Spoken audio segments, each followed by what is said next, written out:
Throughout the history of human race, man has gone through numerous changes in all kinds of aspects of life. But one of the most crucial elements would be the aspect of communication. Literature in Korea was originally written in Hanmun, a Korean adoption of the Chinese alphabet. Because of this complexity of this language and the mere fact that the education is for the rich, there was no way a layperson could learn anything new or be educated, to say the least. But as time passed, one benevolent and brilliant king from the 1400s introduced Hun Min Jung-um, which is now renamed as Hangul, which originally means that true sound letters to be used to teach the people. One alphabet, one nation. This is Hangul.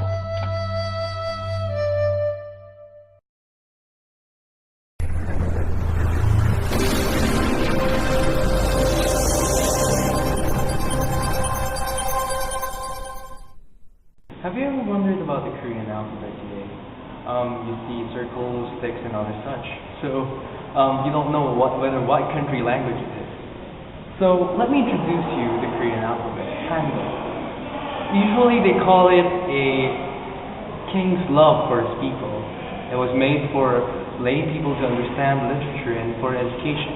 Look at now, today Korea is one of the most top countries creating vast technology that can help us in our everyday lives.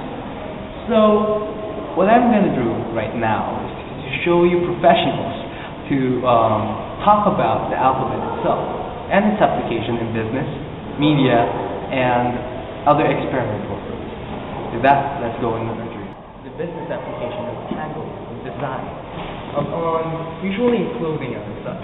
So let me introduce Professor Abraham Lee from Hangul Global University. So let's watch this clip.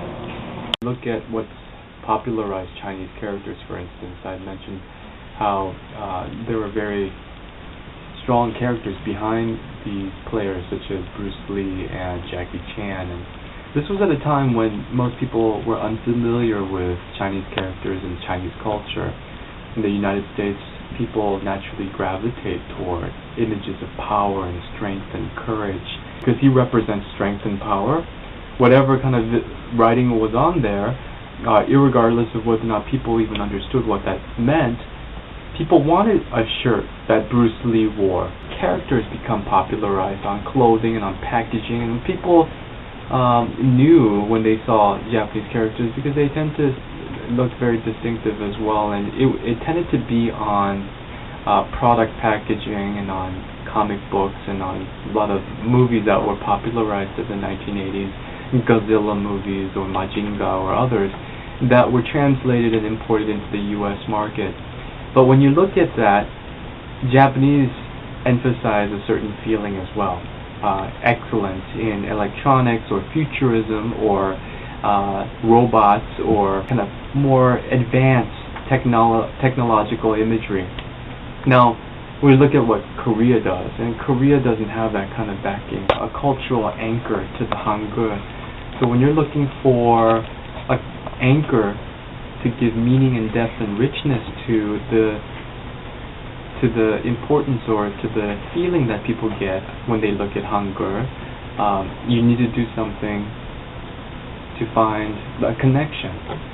Right now, I think there's too much of an emphasis on Hangul on fashion, and maybe it's an ineffective way of getting Hangul out there for people to notice as a beautiful language, because you're now kind of moving this more toward women and maybe to kind of this esoteric area of fashion, people who like having character writing on their clothes, and there's just very few people who want writing on their clothes like that on high very expensive fashion. So you're going to have to take this to a different route, I think, and Korea's not doing that very successfully. They're going to have to take more thoughtful and more investigative approach to how other cultures have done this more successfully than what we've done so far.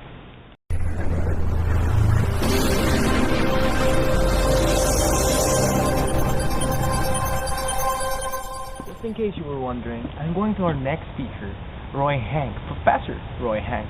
He's a enthusiast for Korean alphabet and more on the experimental side. So let's go meet him. Hey, roll this clip. Okay.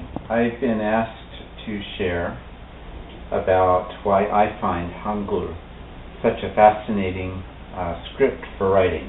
And the first thing I would like to say is that what I like so much about Hangul is that first its pronunciation is tied so well to its spelling. The second thing is that I compare it to other scripts that I've learned. I've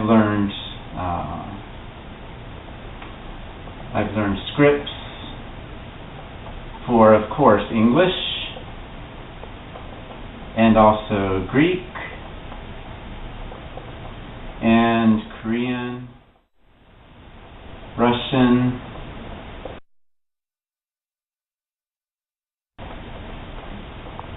and Japanese. A couple weeks to learn the Japanese characters, but it only took me about 4 hours to learn the Hangul for Korean.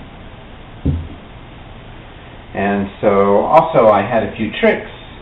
Now, some of these are very common tricks. For example, you see this and we think, oh, there's a hat on it, so we can remember the H sound for the hat. And I think that sheep say ba. That's the sound that sheep make. And there's my sheep head with its 2 ears. And of course, for this one, I just have the Nike swoosh.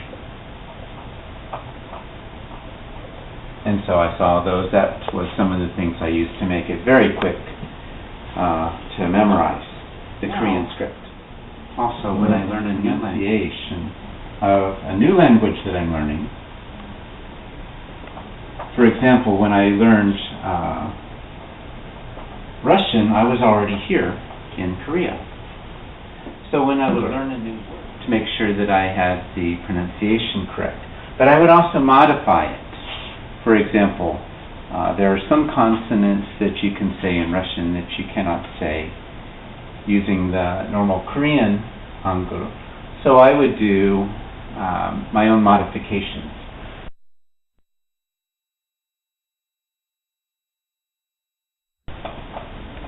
This is a modification and the Korean vowels. And this here, as you probably have already guessed, is tomorrow. T-U-M-A-R-O.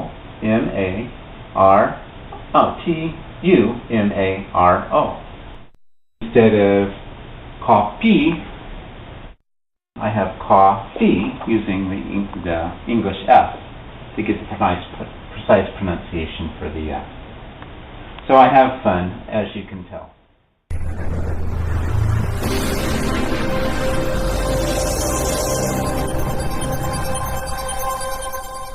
Finally back home. I'm honored to introduce to you my final speaker, Chang Yu-yeol from Handong University School of Arts and Communication. I hope you enjoyed the last clip, and this is Hangul. I think Hangul has a very unique strength among all the language systems, and especially the writing systems from all those other countries in the whole world, because I see, there are many different angles, where we can think about those uniqueness, but from the standpoint of the author himself, the author, as you know, is King Sejong. He was the king of the country, the whole dynasty. So he didn't really have any reason to think about and how miserable that people are really thinking about their own situation, where they have difficulties in really understanding those. And back then, the writing system that were used by those high classes Chinese characters.